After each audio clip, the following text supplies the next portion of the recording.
You are an Iron Man!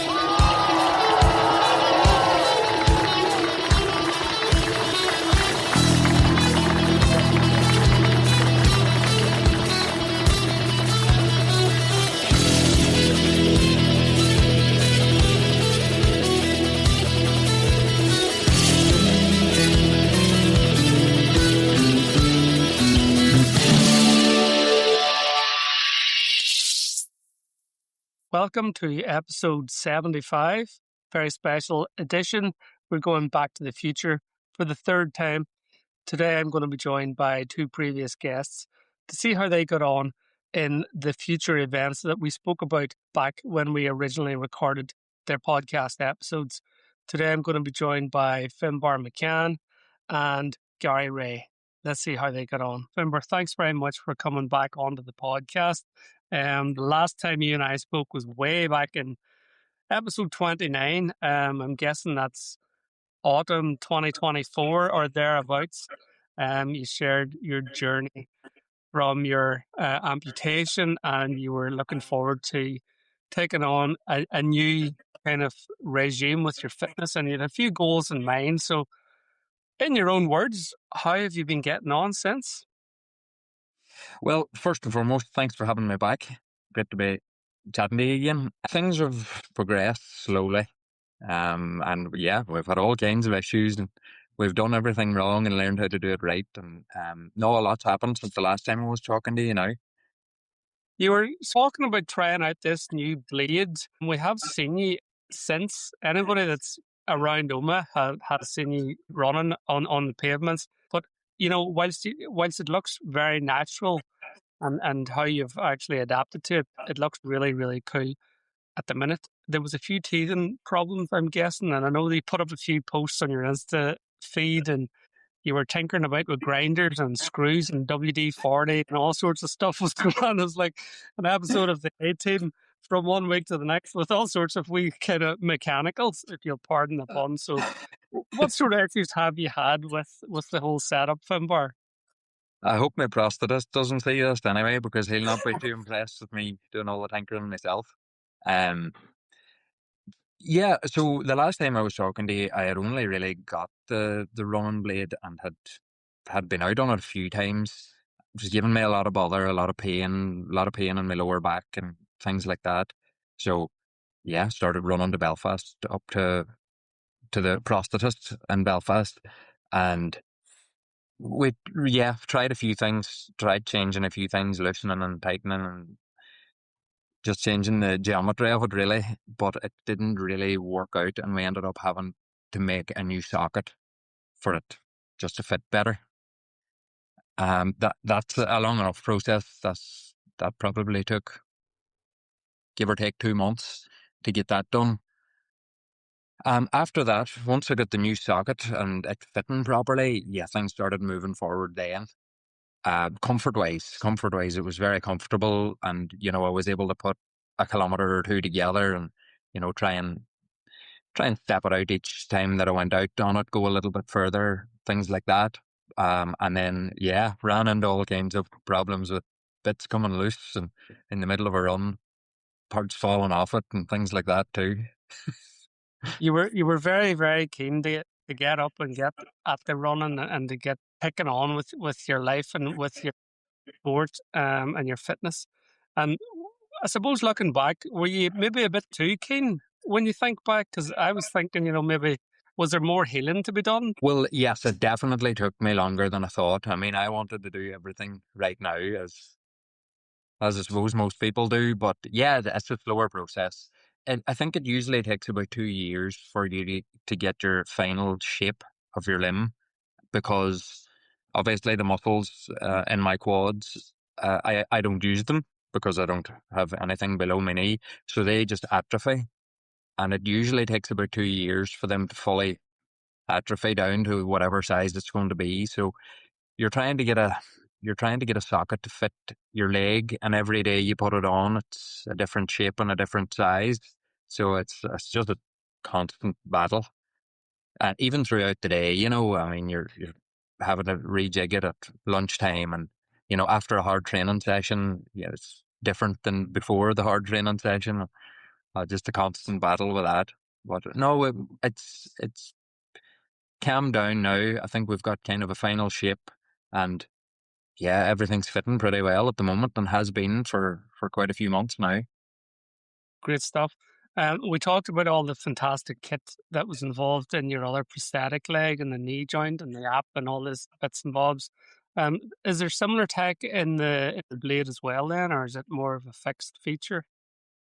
It No, there's no tech at all in it. It's just a mechanical knee joint that really, you're trying to get it out. You're just trying to get it out straight, land on it straight, and then as you pull your knee through, it kind of bends. It's very simplistic. Very easy to fall over on too, which I've had plenty of tumbles.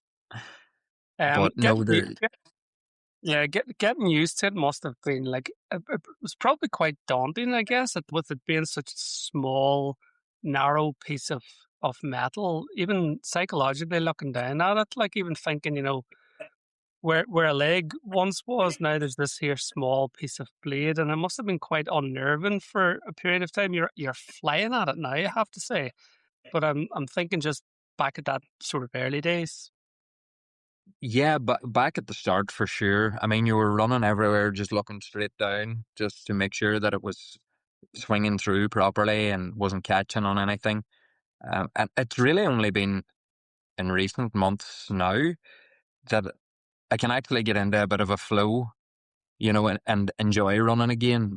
Like most of my running was generally looking at my feet, thinking, "Don't fall down, don't fall down." But we're kind of past that now, and it gets into the brain the same way the walking leg did. I mean, obviously, I'm wearing the walking leg much more throughout the day, so it just becomes normal a lot quicker. And then you only have the running blade on, for half an hour here, an hour there. A few days later, you'll have it on for an hour. So it's taken so much longer for my brain to just get comfortable with it and make it It's feel like it's a normal leg. Yeah, and it is part of you now. Like, it is this. It's an extension of your limb. It is the new limb, and it is the thing that has enabled you to overcome your disability and to get on with things. And what a way locally here in Omagh earlier on in the year, whenever you took part in the Omagh Half Marathon, you Yeah. spoke about it on the last episode and how that would be a real goal. Quite a challenging goal, I have to say. 13 mile is not to be sniffed at for anybody. So what about the training, how that got through, and of course the actual day itself? What's your memories looking back? I only tend to remember the good parts. Um, Don't but we all? no, so the last day, the last time that I was speaking to you, I said that I would like to do it, and I think it was maybe 6 months out or something like that. But I wasn't able. That was last year that I was hoping to do it, and I wasn't able to. You know, I had big goals and big ambitions. I wanted to do it and everything, but when I put my leg on and went for a run, I could only run probably maybe 200 meters, half a lap of the track, and then I was in pain. So yeah, 13 mile was just kind of biting off more than I could chew at that moment. So yes, got the socket made and everything, and spent a few months at that, and then yeah, then from then on, really just started stretching out the miles every time that I went out, and just tried to build it nice and slow, because obviously my limb isn't. Obviously, when you have an amputation, the way that they leave it isn't built for weight bearing. It's not built for weight to go through that part of your leg, Wow. so it's very sore on it, and I was doing 3 and 4K and coming home and having blisters and not being able to walk for a day or two. And, you had to kind of learn to do it wrong, to do it right. And the next day you would go out, you would probably place the blister plasters a little bit better than you did the last time. And you just had to figure it out as you go. But, yeah, stretched out the miles to, we got up around the 13 mile mark. And then we done the Omagh Half Marathon this year. So yeah, I was really, really happy to finally get it done. been talking about it for a few years since after the accident. The first day that I was at Omagh Half, I was on crutches after the accident, you know, and I was like, yeah, I need to do this. I need to do it someday. So I got to do it this year. Brilliant stuff. I remember actually going to the start line, and I bumped into you at the start line. And Yes. I was buzzing to see, and I know that I actually didn't know it at the time, but there was a guy doing a sort of a wee filming. I guess you were capturing it for whatever purpose. There was a person filming it. And of course, I think I might have dropped an F-bomb. I think that didn't make cut, but I was going, "You fucking got this, buddy!" You know, so that was all. I was so psyched out for you just to see you at the start line. You know, running along some of the other guys in the tri club and people that we both know. Um, Mhm. Other thing I wanted to chat about was the actual day of Omaha was Mhm. absolutely horrendous. The weather was shocking. It was very cold. It was very windy, and there was a savage amount of water. Did Mhm. any of downpours or any of that get in the way or make you any apprehensive about taking on this route? Because it's quite a challenging route up hills, and I know there's a lot of water across the road in certain sections and whatnot. How did you get through all that? Yeah, the conditions just, they definitely weren't what you would call ideal. The morning time, we just got soaked before we even started. But you know what? Once you got going, it wasn't too bad. Um, Whenever the ground is wet, I just have to be very aware of manhole covers, things like that there. You know, the metal manhole covers on the road, those be very slippy.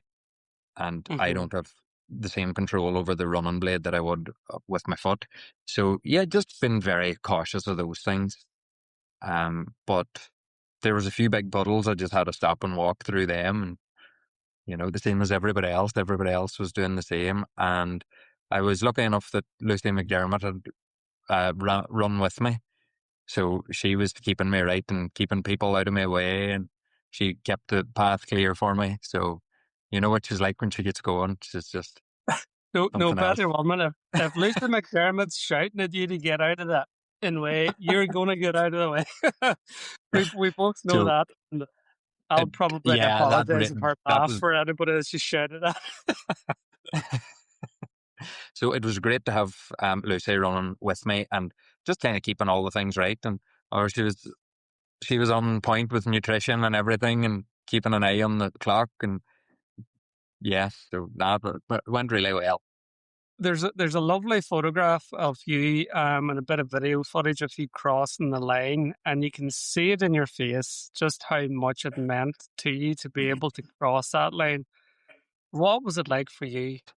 My goal was to make it to the finish line. That was my goal. I didn't like, you know, I was looking at my times and whatnot that I was doing from doing my longer runs and whatnot, and you have some kind of an idea, but I just know it from before. I can go out for a run and a bolt can come loose. Things like that can happen. You could have a fall. I can have a fall much easier than someone else running.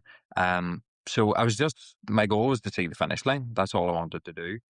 So whenever we finally got there, I was just absolutely over the moon, and you know, yeah, just a lot of emotion, and put a lot into it, put a lot of training into it, and a lot of people just has followed the journey, and yeah, backed me the whole way. It's just been absolutely great, and so many people at the finish line. Everyone was there. Oh, there's high fives and hugs and the whole show. It was great. No, it was a great atmosphere. I'm sure you got great cheers and enthusiasms and claps and whatnot the whole way around the course too. The whole Um, way around. and a lovely medal and a well deserved rest after that. Or did you go on the rip? Did you just take a charge of pints after that, or what did you do? I wasn't too bad. No, we did wait a couple now, but I wasn't too sore on it. I was Good stuff. I was actually pretty sore. My limb was sore after it. Now sore for a few days. I never done the full distance before that. I think I only got up to 11.5 miles, something like that. So yeah, once you're up running that length of time over, well, it was well over 2 hours, closer to 2.5. on it. It's just this punishment for the limb, you know. So yeah, I was sore after it now. I got No, well, myself here, home, got a pint or absolutely two in the pub, and then home for a cup of tea and chill out. brilliant stuff. Absolutely amazing and fantastic achievement, Finbarr. Well done, you. Well done, you. Thank you very much. The other thing I was going to chat to you about is I have seen you at the Omagh Tri Club, and I know you've been at the pool and you've been putting in a fair old shift in the swimming pool. Your swimming's coming on really, really well. And earlier on, then, whenever we were chatting, we were getting this organised over the WhatsApp, and you sent me one of them photographs, the down shot that we all send each other whenever we're on the dreaded turbo. So we know you can run, I know you can swim, and you've sent me a photograph of you chancing a bike. Is there a triathlon in you, do we think? It's all pointing that direction. So it is, yeah. I think that's I'm going to blame your dad for this. something like that. Yeah, well, he's leading by example for sure. He's doing a lot of training at the minute too. Yeah, I think that. So now that I've done the Omagh Half, and I've been swimming, been doing quite a bit of swimming and working hard on it. And then yeah, this past few months I've just been trying to figure out a bike and how this works and how to pedal a bike with one leg, and yeah, just a bit of difficulty getting information on it, and just reached out to a few people overseas, a few people in France, a few Americans and whatnot that I see cycling, and asked them a million questions, and they've been very helpful and telling me how they set their bike up. So I went down to the shed one day and built a stump cup for my own bike, and yeah, actually got out on it, out on the road at the weekend. It was my first day out on it, not on the turbo. So I've been doing quite a bit of training on the turbo, but I was up around Loughnacrory on it on Sunday. Brilliant. Picked a nice flat course then to go out on your maiden voyage. Plenty of hills around Loughnacrory. I know. I don't know where there's a flat road in this country. There's not too many flat roads, in fairness, around Omagh. To be sure, No. that's a fact. And how are you finding that then, Finbarr? From obviously with only being able to power from one leg, that one leg is obviously very, very strong. You've been doing a lot of weight training on it. You've been doing a lot of calisthenics work. You're an absolute inspiration. And the amount of work that you're putting in, you're in some nick. But even just the balance, is it difficult to balance on a bike with you having more weight on one side? Or Probably the toughest bit of it is getting on and off. See, whenever you're actually going, whenever you're traveling along, balance is actually fine. It's okay. It's just, just kind of kicking off and getting clicked into the pedal before you go that slow that you fall over on your side, and getting clicked out at the end. But no, if you can get that, if you can nail that and get flicked in, get a pedal or two, it's all good. So brilliant stuff. that's the big thing. So we've been practicing away at that, just dismounts and mounting the bike and everything. Can I tentatively suggest that you need to have quite a set of cojones to think about getting on a bike with one leg? But yet again, here you are, refusing to lie down, refusing to allow yourself to become any different or be treated any different from anybody else, and away you're at it. But it's just amazes me, just your resolve and your determination, your mindset. And we spoke a lot about your mindset in the first episode. Yeah. So you've just adapted the bike. You've got a socket now where your leg would be down that side. And is it just sit there like a cup? What way does that work? Basically, yeah. So I built a little frame, and then I've screwed the socket, like a socket, and it's really just to hold your leg. Whenever you're pushing just with one side, you get this like side to side movement too in your hips, and it's wasted energy. So if you build that stump cup, you can anchor that side so that you can get all the power into driving that one side. So you've that's got really the piston effect. Just keep going on that one side. Basically, yeah. So you're just pushing with that one side. So no, I watched the Paralympics in Paris in 2024, and I watched the para-triathlon and was just blown away by it, very inspired. And yeah, watched it, and I was like, well, if them guys can do it, so can I. So that's kind of that's what, I reached out to a few of them, asked them about the Stump Cup and how does it all work. And yeah, very, very helpful. So I'm building it myself because I don't know who else is going to do it for me. Talk me through the transition then. Finbarr, transition is a nightmare for any of us, for able-bodied people, for anybody that's ever done triathlon. Loads and loads of shit can go wrong in transition. Getting in and out of a wetsuit's a disaster. It's a nightmare. Getting in and out of the transition. All the bikes, the mount line, the dismount line. What's it like for someone who has a disability? Are you going to need assistance to get if or on the bike and things like that if you were to take part in an actual event? Or can you do these things by yourself, or what way will it work for you? I mean, I would be able to do it all myself. I would probably, if I'm able to, get some assistance just out of the water. It usually looks like you get some assistance out of the water, and then, you have your running leg and everything set up right beside the water, maybe a chair or something there, Right. wetsuit off, put the running leg on, and then you run into transition, and then you get Right. ready for the bike. So that's what it looks like as far as I can see. Yeah, get ready for the bike, out for the bike, and then, whenever you come back in, your running legs there too. So It's yeah, there's a few amazing. extra steps. I mean, we're definitely not going to be as quick as just running out and straight into transition, but what do you do? Well, it's the fact that you're going to give it a go. It's the fact that you're not just going to give it a go. I know for a fact you're going to smash it. Like, you're just going to, you're a guy who sets his mind on something, and then you figure out how to do it. Are we going to see you in an event this year, or are we maybe just seeing how you fare out? Definitely going to do something this year. So I've entered Loch McCrory, try the lock. So Brilliant. without a doubt that, I would like to enter another few. I don't know what yet, but I've really just been kind of waiting to get the bike to a place where I would actually be able to use it, because for a long time it's kind of been set up on the turbo, and I wasn't just confident enough to take it out on the road, and I wasn't happy with the way that the Stump Cup was and that it was going to be safe enough. But no, I'm pretty happy with where it is now, so I'll have to check out the calendar. But without a doubt, I'll be at Loch McCrory. That's Brilliant the stuff. plan for this year. Just get as much, I suppose, race time this year as I can, and see if we're any good at it for a start.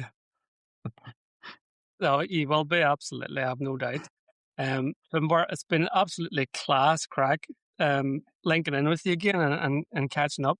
You've come on so much, and it's very exciting actually to see where you're going to end up. And I look forward to lining up against you and try the lock. Bring it on. I'm looking forward to it. Good man, Mickey. Thank you. This podcast is sponsored by Velo Yellow, providing bike transport to events across Europe. Supported also by Fear the Turtle Triathlon Coaching, Conway Cycles, and Vitalize Omagh. Contact details available in the episode description. So our second guest today is Gary Rea. Gary, very welcome back onto the podcast. You and I last spoke back in episode 69 at the beginning of March, where you were explaining how you were looking forward to taking on the mighty Marathon Des Sables in the Sahara Desert. Absolutely buzzing to find out how you get on. So over to you. Yeah, Mickey, listen, thanks very much for inviting me back. And the last time I was on your podcast, I generally was a quivering wreck. Um, from the moment you push the button to say you want to do this event, it creates all this anxiety. But once you get into the desert, all the anxiety that you suffered, have I got the right kit? Have I the right food? Have I enough food? That's all out the window because now you're in the desert. So the next bit of anxiety is actually getting to the start line and starting 2 days later. But the thing I have to say is that anybody I spoke to prior to this event raved about the Marathon Des Sables. Although I believed them, I still was anxious. But now that I've done it, I come back and say it was absolutely sensational. Hardest thing I've ever done, but I absolutely loved it. What sort of situation were you faced with whenever you arrived there? Because I suppose you have these ideas of what it might look like in your head, but the reality of it, more often than not, isn't quite what you had pictured. So in my head, going out there is just vast sand everywhere. Was it like that? Or try and sort of paint the picture for us to, arriving on camp or on that site. Yeah, so arriving, even that was an emotional experience because what the Marathon Des Sables do very well is they put on an amazing event. So when you get off the coach, and bearing in mind there was 1,400 people there, the amount of coaches they required to travel from Orizati, which was 6 hours from there out into the desert, incredible logistics. And when you arrive, you get off the bus, and you're greeted by a red carpet. On either side of the red carpet, you have 40 camels kneeling down and a local band playing you into the camp. And it is emotional. And you're thinking, oh my goodness, who is this for? Because it was incredible. And so you feel immediately welcome and you feel part of something a lot bigger than you had even anticipated.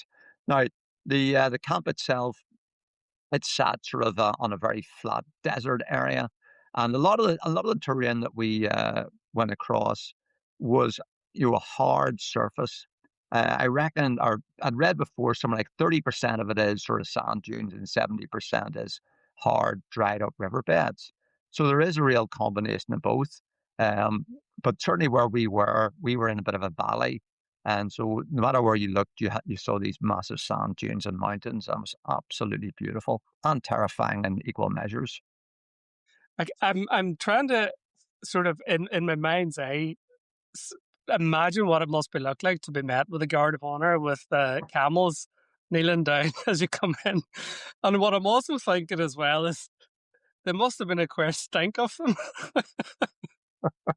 Listen, the smell of the camels was nothing compared to the stink of me after 7 days in the desert. I'm not getting ahead of myself a wee bit here, but I lived in my own filth for a week. I didn't wash or change for a week, and after a week, felt quite comfortable with that. There's a point where you reach like sort of maximum filth where it just can't get any worse. So you just kind of rock on, I suppose. Yeah, yeah. But so the organization behind it, MDS, is just incredible. Sometimes they're a bit OTT with their briefings, and in the mornings when you're setting out for your first trek into the desert, you are hyped up. The guy in Corliss, I mean, he is David Brent on speed. When he's trying to motivate you, after day 3, all you want to do is kill him. Brilliant. Remind us again, just before we get into the kind of the match report of the event, what is that involved in the event from day one right to the end, to the finish line? Well, the thing about, again, the MDS are very good. When you arrive there, the first day and a half, actually, you're not doing anything other than kit check. They want to make sure that you have brought your medical form, which has been signed by your GP. They want to see your original ECG, and it has to be the original. So you queue for a lot during the first day or day and a half because they want to go through all that. They are meticulous. They also weigh your rucksack to make sure you've the right weight in it because people try to take less and less food, which obviously it's insane, but you've got to carry all your own food with you. So that first day and a half is all admin stuff and briefings. And then also what you're doing is you're getting to know your tent mates. And I only knew one guy in the tent. He was a friend of mine, and the other 5 guys, complete strangers. But within no time at all, you're just one tribe. The lot of us, we all had our own, like I was the oldest one at 62, and the youngest was probably, I would say, 32.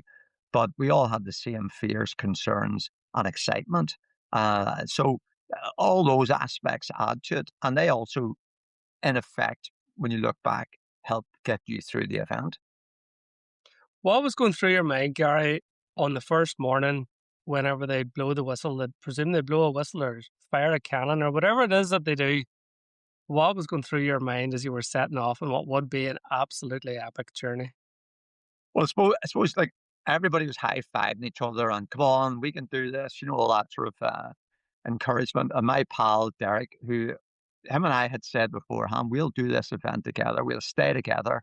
Can I just say that's a mistake, right?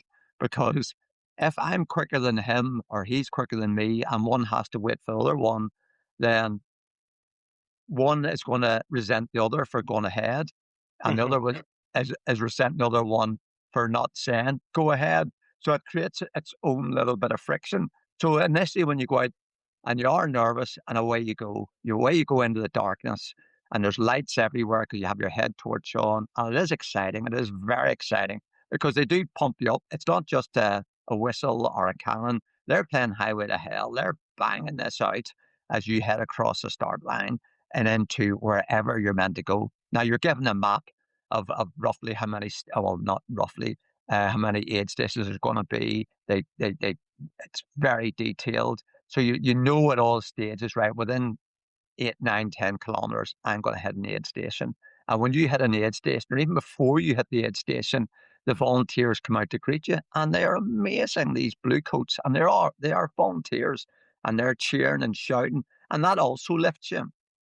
And on top of that, they have 121 um, different medical staff on the course, and they actually run out to meet you as well.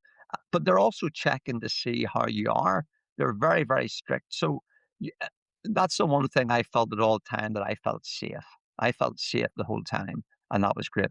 But when you hit the first couple of sand dunes, and I took poles with me, and I deliberated for months and months whether to take poles or not. It was the best decision that I made, was to take poles, because that saves 20% energy. And when I was going up these sand dunes and my pal was struggling, then I knew this was the right decision to make. Whenever you're talking about sand dunes, my experience of sand dunes is whatever Donegal has to offer. So I'm thinking Rossnala, Rossnala Beach. That's sort of my experience of a sand dune. The sand dunes in the Sahara are probably a wee bit more difficult to navigate. Talk me through what a sand dune looks like, and sort of getting over a sand dune. What's all that about? Yeah. So the curious thing about the sand dunes, that's the other thing. When you're in the event, you're always looking for the area that's the hardest sand, as in packed sand, so you don't sink in.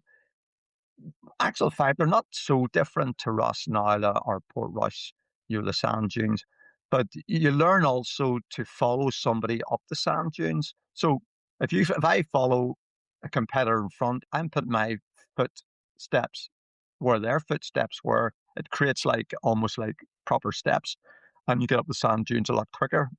One of the sand dunes we did, I think, was day 4, maybe day 3, and it was huge, absolutely huge. Even with my poles, the poles went right down to my knuckles. So I put it right into the sand, and it disappeared in the sand. And you know what, Mickey?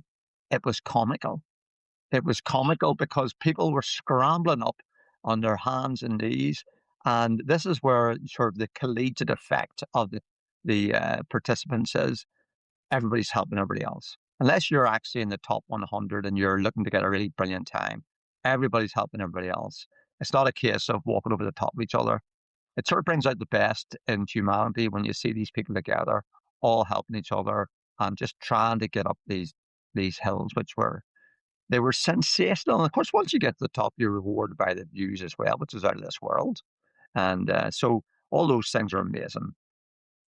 I suppose approaching one of these big sand dunes with the anticipation of the physical struggle, just in terms of trying to get purchase on the ground, feet kind of slipping away behind you, hands scrambling, poles disappearing, all that huge amount of energy to be expended. Are you fueling ahead of each of these um, big obstacles, I guess? What's your strategy to navigate through this type of terrain?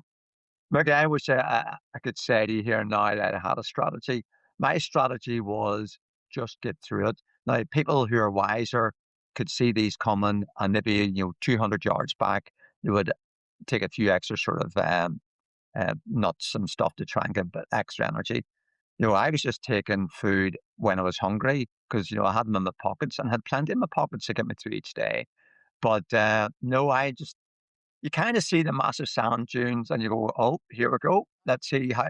A lot of time, all I could see in front of me was the feet because I was looking down, and everybody says you must keep looking up because you're going to miss all this.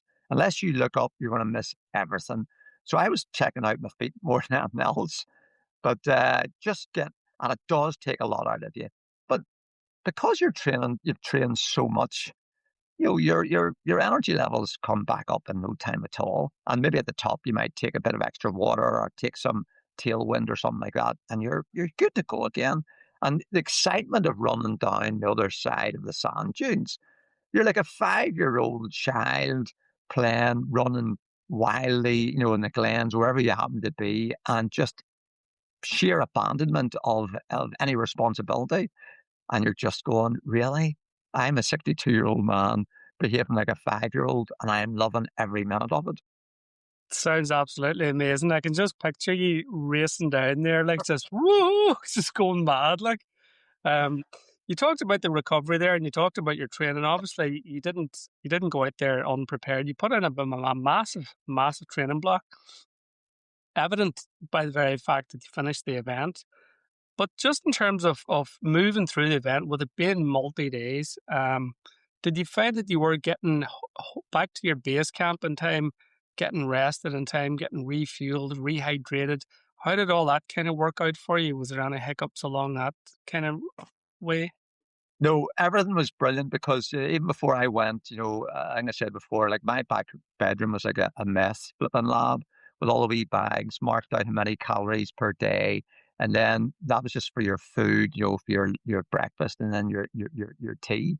And then I had extra pockets to put, you had carried about 800 calories worth of food and stuff. So in that sense, I was never hungry. I was never really exhausted.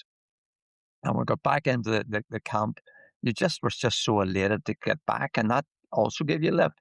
So in terms of rest, you were still getting plenty of rest in between. And it's a bit like, when you're training for Ironman and stuff and you do all those multiple cycles day after day after day. Once you get day 5 on a big cycle event, you're stronger. So each day that you're doing this, your legs are actually getting stronger, not weaker. And I had that in the back of my mind. I was thinking, right, guys, you're going to get stronger each day. And that's why the big event, the big day isn't until day 4, because people are acclimatized. They're used to what the sand dunes can throw at them. And then it's a case of, right, okay, I'm good to go. I'm ready to go for this.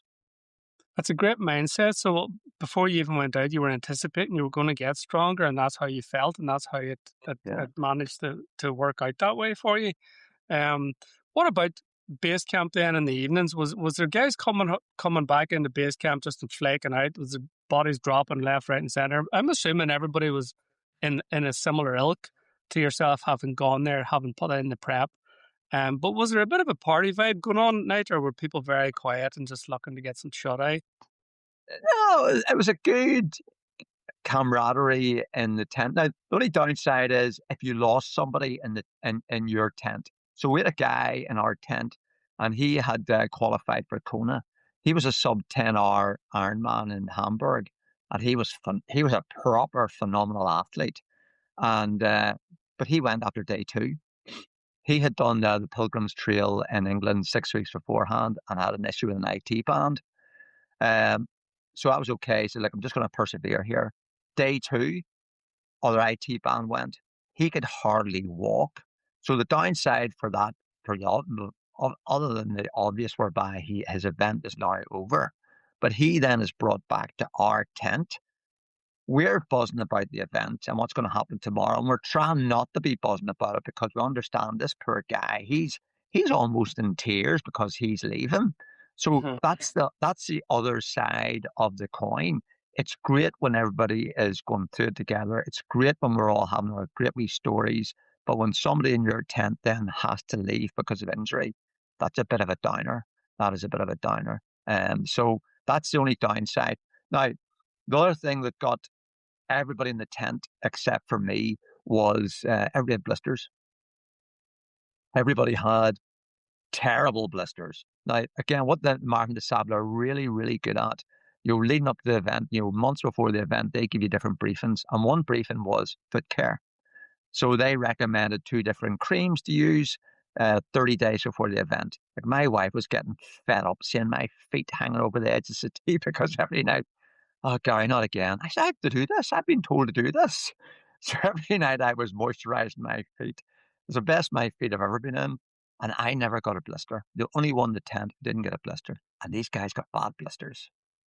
I mean, just whenever you say that, the last time we were chatting, we were having a bit of crack about putting fake tan on and stuff like that there. But you know what? It's obviously worked.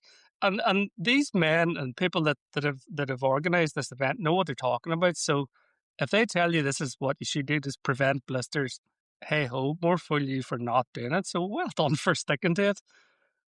Listen, it was brilliant.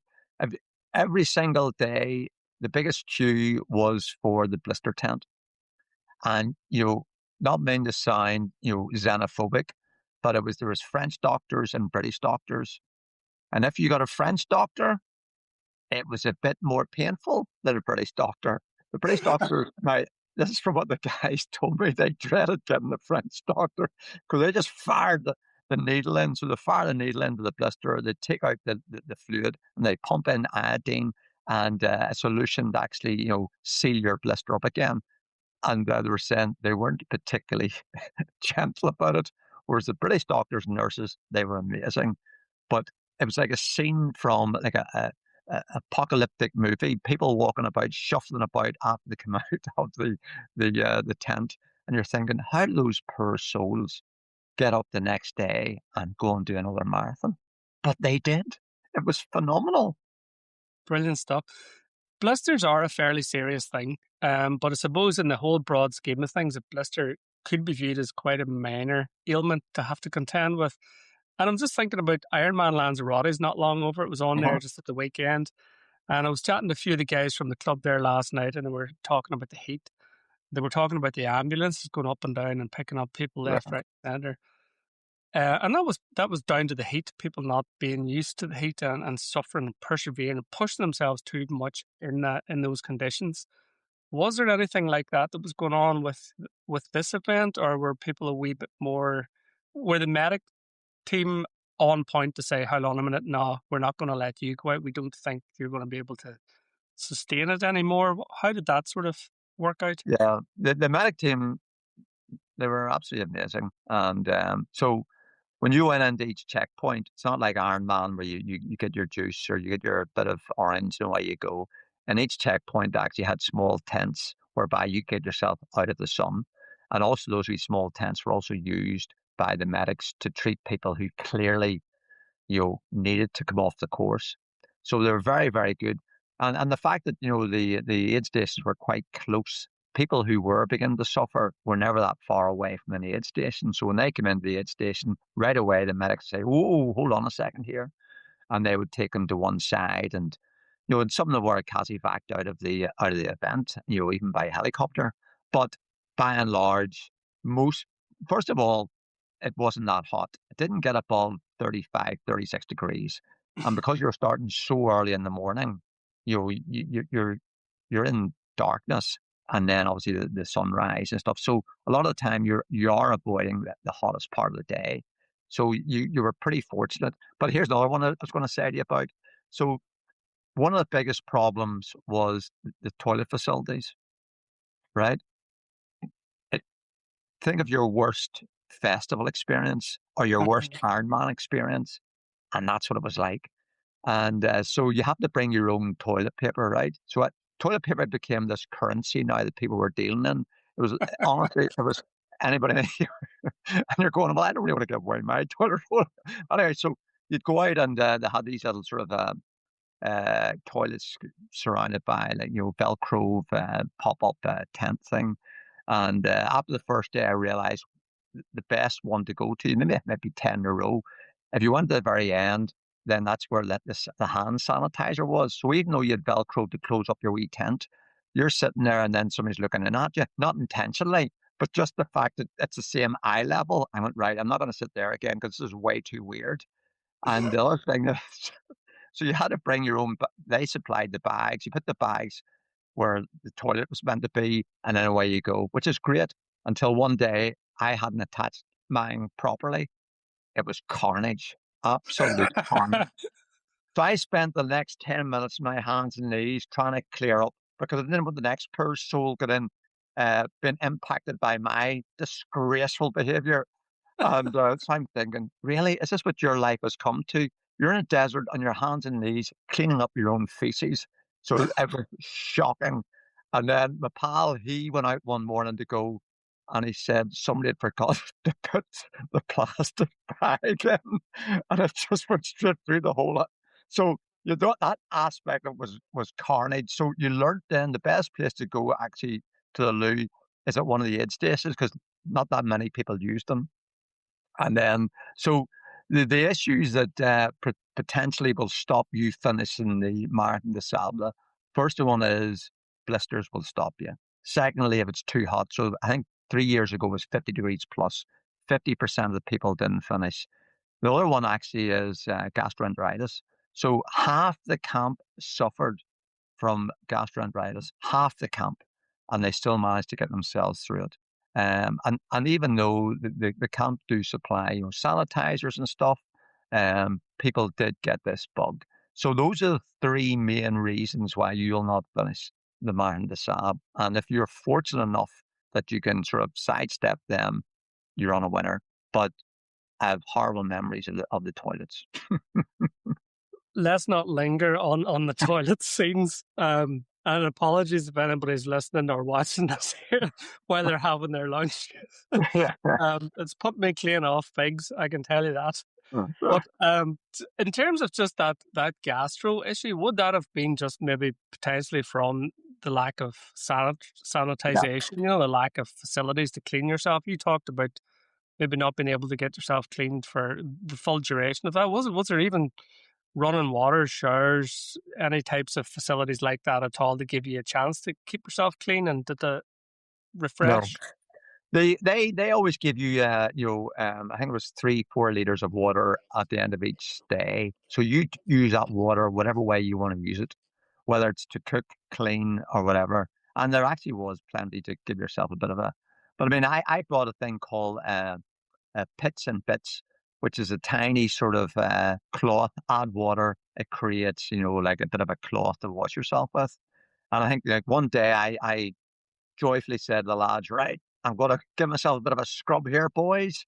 And so that was a big event there. I'm in my sleeping bag, give myself a good old scrub. Here's a Gary, you're spending too much time there. But the I think no matter what, because you're constantly out and constantly, back and forth to the loo and stuff, even with the sanitizers. And I also brought clinical wipes as well, which I used every day before eating my food because you just don't know what you're picking up. So yeah, there is a potential there. And then once you get a bad bug like that, you're in big trouble. Absolutely. Gary, what about the finish line? Talk me through that last day. What it was like, what was going through your mind, what you seen as you were heading towards what would be the end of this epic event. Look, I'll mention the long day first because the reason why, when you're in camp, the only thing you ever think about is the long day, and the long day is 100 kilometers. So that's all you think about. I've got through this day, day 4, long day, 100 kilometers. And then you're talking about, well, what strategy are you going to use? And I spoke to one guy and he says, get to 70 kilometers and then rest for a couple of hours. Or somebody else says, rest between, say, 2 and 5, because that's where it's really, really hot. And so it's always on the back of your mind. So we got the long day. And so in the long day, you start at 5 o'clock in the morning. So you see the sun going up, you see the sun going down, and you see the sun coming back up again, and then you finish. Well, that is certainly for me. So I actually hallucinated on that day, Mickey.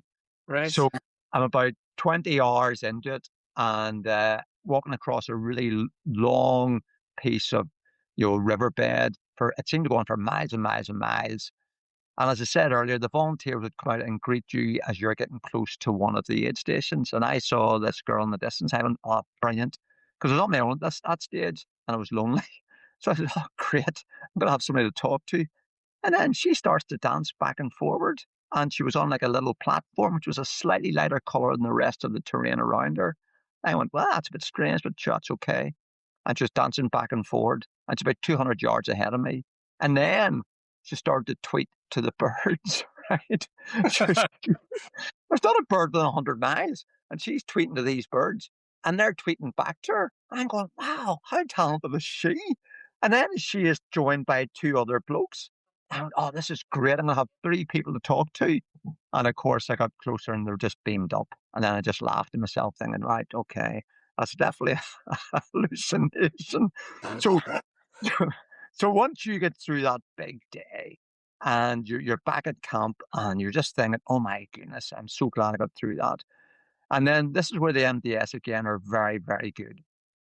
There was a lady still out on the course, and she had been on the course for about 30 hours, okay, 36 hours a night. And they call all the participants together to clap her in and cheer her in coming across the line. And I thought, yeah, this is where they really, really get people together. And it was amazing. And that lady finished the whole thing. She was amazing. So because it took her so long to do that, she had less time to recover. The rest of us all had about 18 hours to recover. She had only like 8 hours to recover and then just going again for a full marathon.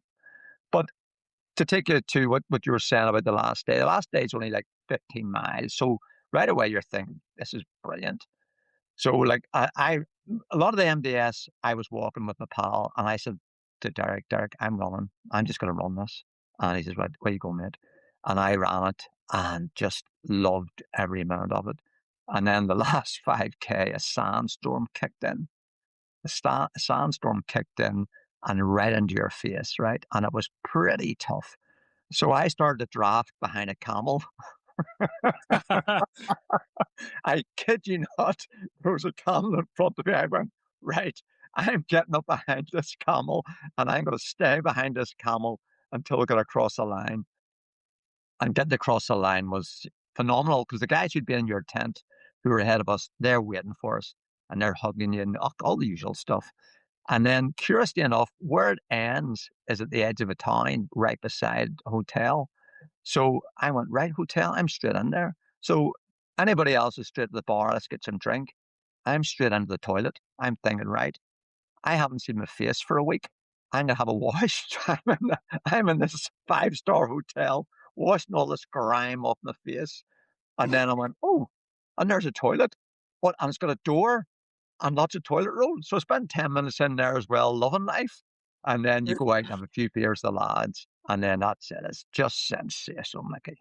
Brilliant. And then you've 2 days back with that group because the second day is the award ceremony. At that stage, everybody's just buzzing. So yeah, it was just out of this world. It's absolutely fantastic to be able to look at you on the screen and to hear that. You know, just the vibe that you're sending out is just one of absolute just joy, celebration. Just, it sounds absolutely amazing. So well done, you, Gary, for actually doing it. How many people started? How many people finished? Were you the oldest? Where did, what sort of stats can you throw at us? You know what? The stats aren't as good as Ironman. Now, there was a guy I spoke to from Castle Rock, originally from Omagh, a guy called Peter Ferris. I don't know if you've ever heard of his name before, Mickey, no? Not sure of him, to be honest, no. Right, so Mickey's 70 and he's done 700 marathons. Christ, I think he might have won the first Belfast Marathon or second. And he's done over 300 ultra marathons, right? Jesus. So he was there with a young girl to try and get this young girl across the line. And he was an inspiration, an absolute inspiration. So I think there's like 1,400 started. The attrition rate isn't that bad because most people who enter these events, and it costs so much money, they train hard for it and they're pretty clued up. The people who sadly dropped out, you can almost tell on the very first day, they're not going to make it. I was chatting to a couple of Americans and I'm thinking, no, mate, you're never getting through this. And sure enough. So I think only about 100 dropped out for various reasons, Mickey. Yeah.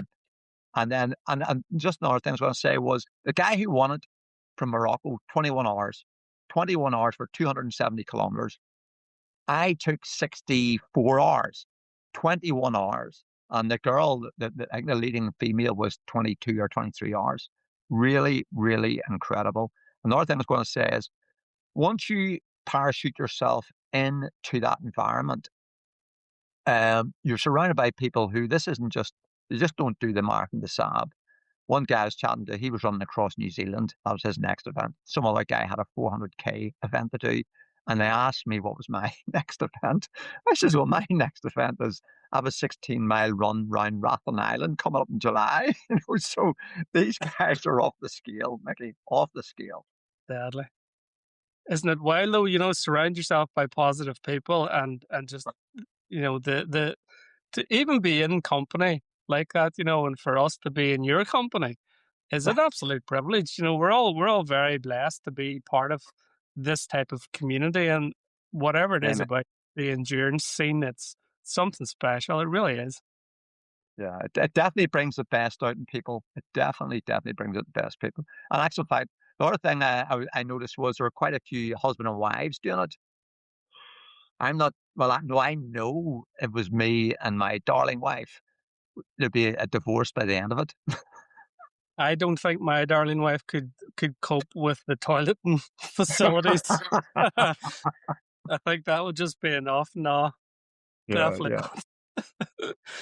Gary, thank you so much for coming back onto the podcast and sharing that absolutely phenomenal experience. It's been an absolute pleasure. You're an absolute gem. Great sport, great crack. Look after yourself and give Rathlin Island a good old beating whenever you're out there. Yeah, love it. And listen, Mickey, thanks so much for inviting me on. I really enjoyed chatting to you. And as I said before, hopefully it'll inspire some other grey-haired old Egypt to do something similar. Brilliant stuff. Good man, Gary. Take care. All the best. Take care. Bye-bye.